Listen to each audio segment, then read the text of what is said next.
But just quickly, just when we were starting to engage with this climate change discourse, the biggest polluter on Earth was the US. As we are debating now, the biggest polluter is China.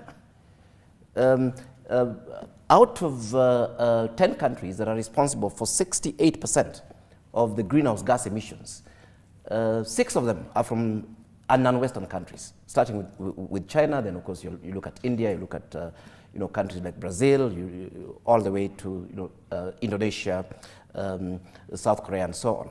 And we are in a situation now where the runaway emissions, majority of them, are coming from developing countries. Climate change by its nature is a continuum. It is not like the West. The problem that was caused by the West is stopped and we are solving it, and then after that we'll be clean and start dealing with the problem that the rest of the world is actually causing. So even as we think about the culpability of the West, we must also think about the current responsibility of developing countries and actually how these countries are developing and making this stubborn problem worse. So, I mean, if you keep insisting that it's the West that actually, caused the problem and they are therefore responsible, then we're running away from the problem that we're causing now for the future generations, through our own runaway emissions. Let us look at 2 protocols. Let us look at the Kyoto Protocol that actually recognized this particular position, that the West was a problem. And indeed, the West was put in Annex 1 as the ones who are going to pay. And we realized that that Kyoto Protocol was untenable. Why was it not tenable? It was because it only covered 14% of the greenhouse gases.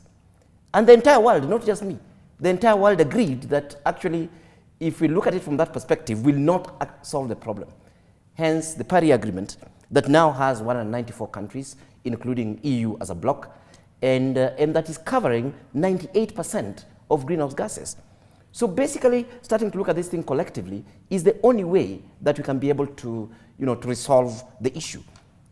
On the African side, we have this particular situation. We know now from history, we know from economy, we know from climate science, that the West developed on a totally useless trajectory. I was involved in African Union setting up the climate change unit there. What we are saying is that why can't we develop in a way that don't exacerbate the problem? And there are very basic ways of doing that. We can do our reforestation for energy and sequester carbon at the same time. Already that same West has paid for some of our programs here to capture energy, for example, through geothermal. So what we are saying is that we can actually avoid that sort of situation. And last but not least, I want to emphasize that of course, we're bashing the West, and it seems quite fashionable, but all the solutions that we have on the table have actually been put on the table by the West, including that entire United Nations framework on climate change, and they're the ones supporting the IPCC, and they're the ones funding the Global Climate Fund through all these development partners. And I'll agree with Anne on this one. Is the West doing enough? From where I sit, I don't think so. But on the other hand, who will actually get the West to do enough? It is the same Anne and his people who, instead of holding the West to do enough, in this particular platform, let the West run away with murder. So in this particular instance, yes, the West should actually do more.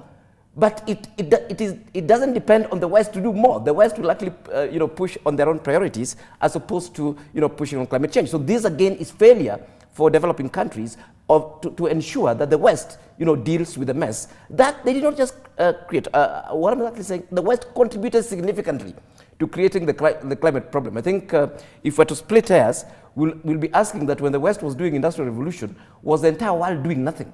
It's true that the West was contributing significantly, but it's also true that the rest of the world was also making some contribution.